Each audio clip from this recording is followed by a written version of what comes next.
Sabroom Sealdah Kanchenjunga express বৃহস্পতিবার প্রথম Belonia rail স্টেশনে বিরতি দিল। এদিন সকাল 6:55 কাঞ্চনজঙ্ঘা এক্সপ্রেস সাবরুম থেকে বিলোনিয়া স্টেশনে এসে পৌঁছায়। তার আগে জুলাইবাড়ি স্টেশনেও প্রথম বিরতি দেয়।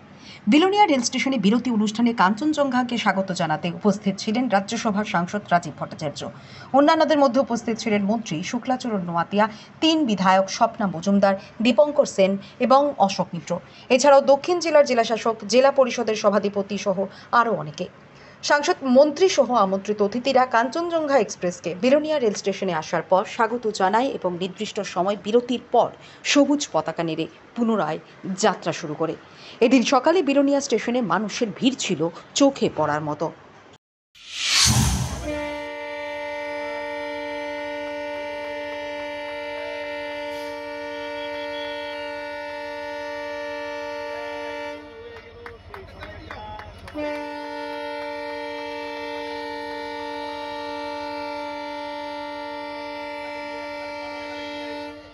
করতালি দিয়ে পতাকা নাড়িয়ে কাঞ্চনজঙ্ঘাকে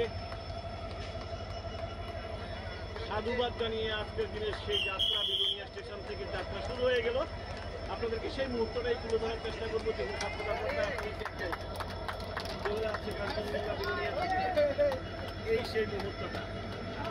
সেই মুহূর্তটা চলে যাচ্ছে কাঞ্চনজঙ্ঘা বিলোনিয়া স্টেশন ছাড়িয়ে বেরিয়ে যাচ্ছে এবার থেকে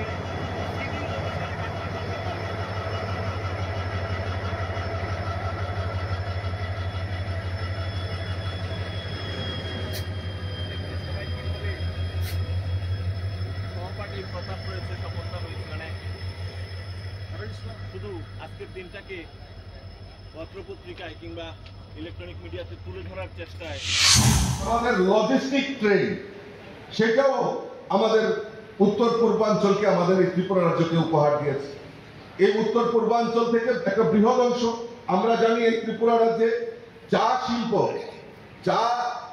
চা পাতা প্রায় 55টি চা বাগান রয়েছে, প্রসেসিং ইউনিট রয়েছে। সেখানে অবকাঠামোর জন্য বিগত দিনে এই চা পাতা যে বিক্রি, আমরা কার মাধ্যমে বিক্রি করতাম? আসাম টি বলে। দুঃখ হয় যে আসামে ত্রিপুরার প্রসেসিং করা চা আসামের নাম ব্র্যান্ড দিয়ে সেটা বিক্রি করা হতো। অথচ 80 দশকের আগে এই ত্রিপুরা রাজ্যের একটা মেজর রেভিনিউ আমাদের এই চা শিল্প থেকে আমাদের কালেকশন করা হতো। 80 দশকের পর থেকে সেই চা শিল্পকে একটা রুগ্ন অবস্থায় পরিণত হয়।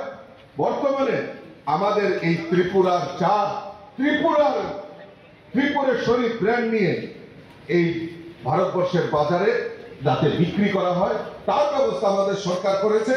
এবং আপনারা জেনে খুশি হবেন, এই চা, তেল, কৃষিপণ্য সামগ্রী, সিমেন্ট, তা এবং এইগুলি লজিস্টিক, সবচেয়ে রেলের ভাড়া কম লাগে আপনারা জানেন লজিস্টিকের ক্ষেত্রে, এবং নিরাপদে পৌঁছে। তার জন্য এই লজিস্টিক ট্রেন চালানোর ব্যবস্থা উপহার হিসেবে আমাদের এই ত্রিপুরা রাজ্যকে দিয়েছে।